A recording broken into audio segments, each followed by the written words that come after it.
Please welcome Mr. Vivek Ramaswamy from the class of 2003.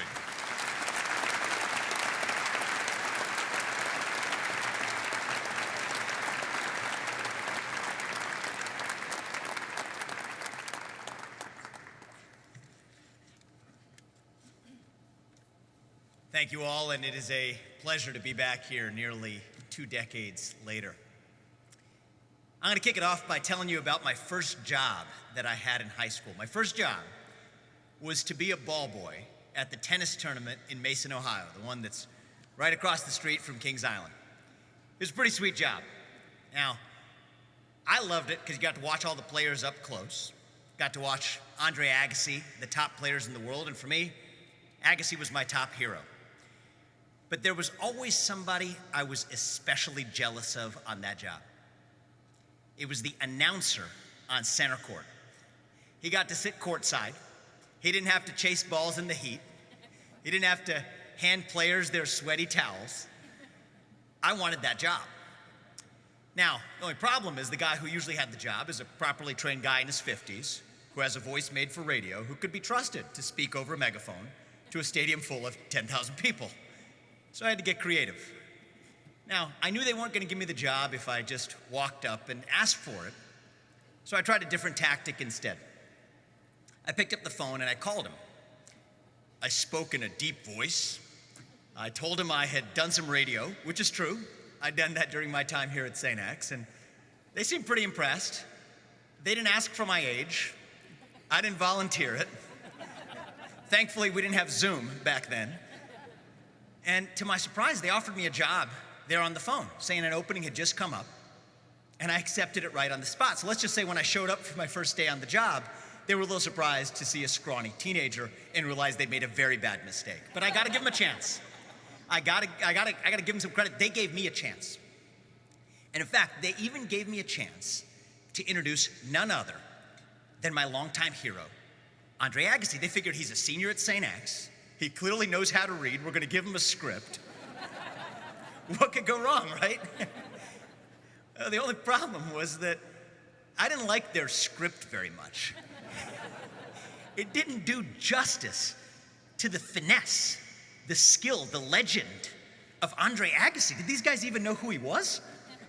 So I decided to make up my own script instead, and here's what I said. It was something like this. Ladies and gentlemen, please welcome the only player on tour to win all 4 Grand Slams, the last American player to win the French Open, and the greatest player in the history of the game, Andre Agassi, and he's playing some Swedish guy named Magnus Norman on the other side. Now, I thought it was pretty great. Only problem is it was totally inappropriate, and that is the story of how I got fired from my first job. It turns out I didn't learn my lesson. As you heard in my introduction, I've founded a biotech company, but what you may not know is that the first drug that we developed was an abysmal failure. It was a drug to treat patients with Alzheimer's disease. The entire pharma industry had tried for decades to develop a drug for Alzheimer's. And so at the ripe age of 28, I decided that I wanted to take my crack at proving everybody wrong and develop a drug that I thought looked promising. It was a promising drug, I thought. It ended up becoming one of the highest profile drugs in all of pharma. I ended up leading what ended up being the largest biotech IPO at the time in 2015 on the basis of that single drug. I was on the cover of Forbes magazine. It was actually pretty controversial. The entire scientific community was debating it. In fact, they were waiting on the edge of their seats to see whether that drug was going to work. And for my part, I thought I was actually, by the age of 30, within striking distance of changing the course of medical history for the better for these millions of patients who suffered from this terrible disease. So in 2017, we finished the trial, we turned over the cards, and it turned out to be a failure. The drug didn't work. And personally, it was devastating for me. I'd done well here at St. X. I'd graduated near the top of my class at Harvard. I'd left a comfortable career as a biotech investor behind to start this company. And then here I was, failing on this scale, more gargantuan than I could have ever imagined. I was supposed to give a speech to my employees to tell them about the results. And as I was practicing in front of my apartment that morning, I ended up breaking down in tears, and I just sat on the bathroom floor for a good half hour before heading into the office. I went from being a daring young rebel to being the guy who took a big risk and failed. I was panned in the biotech press. My peers and my competitors relished it. But eventually that experience strengthened me. It even gave me a sense of freedom. It taught me that if I was free to fail on a scale that big and still survive it, then I was free to fail on an even bigger scale the next time around and still be fine in the end. And that realization encouraged me to keep taking big risks. And eventually we did get drugs approved. Eventually we did get drugs to patients. The one I'm most proud of is a new FDA-approved drug for prostate cancer. And that little startup I founded in 2014 ended up becoming a multi-billion-dollar company. So that's my first piece of advice to all of you. Be irreverent. Take big risks and fail. It'll be the most rewarding thing that you ever do. It's what allowed me to succeed in my own career. But here's my second piece of advice, and it's one that I wish I'd done a better job of following in my own career. When you encounter hardship, you don't have to deal with it alone. You can rely on your community to lift you up. It's actually a lesson that I first learned here at 𝙁𝙤𝙡𝙦. There's two moments that I distinctly remember our community coming together as one. The first one was on a small scale during my freshman year in scriptures class with Mr. Slater. He's since retired, but he's actually here with us tonight. Mr. Slater started every class with a prayer. And before he started his prayer, he'd ask us if there's anything we ever wanted to pray for. If it was a Friday, somebody might raise their hand and say, I hope we beat Elder at the football game tonight, or maybe I pray that I do well on my math test later today. There was a kid in class named Brett, big guy, muscular guy on the football team, sat in the back of the class, never raised his hand, never said a thing. He'd just smirk when the rest of us raised our hand to pray for something silly. There's another kid in the class named John. He sat in the very front of the class, and he raised his hand every single day. And every single day, Mr. Slater would call on him.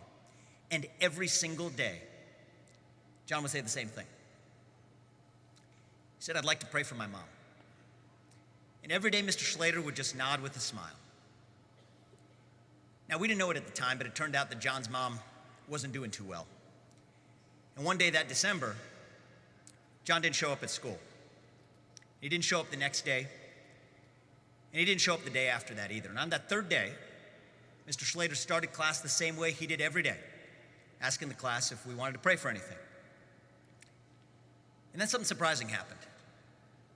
Brett, that big guy in the back of the class, raised his hand. And he said, I'd like to pray for John's mom. I came to 𝙁𝙁𝙡 in 1999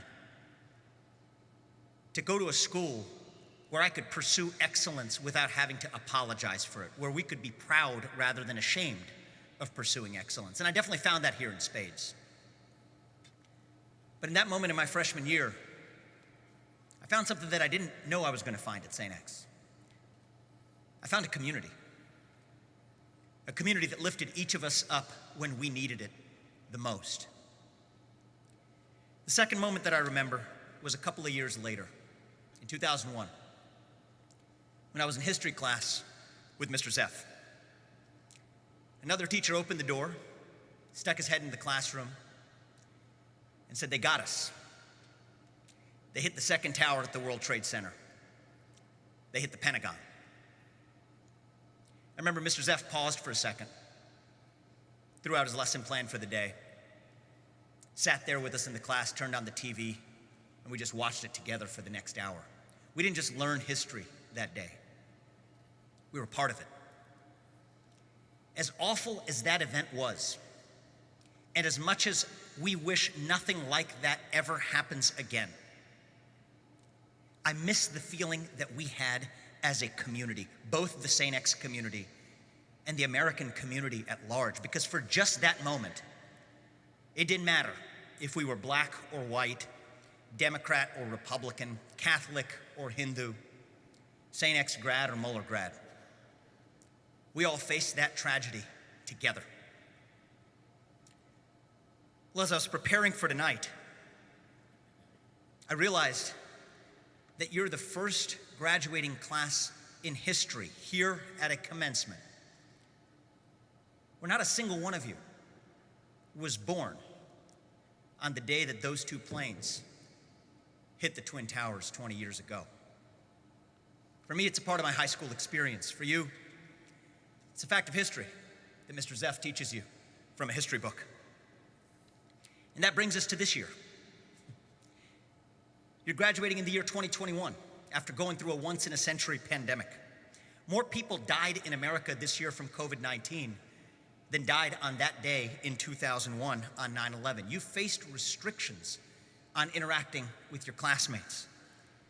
You've lost a lot from a season of spring sports last year, to fine arts, to the spring dance that you won't get back.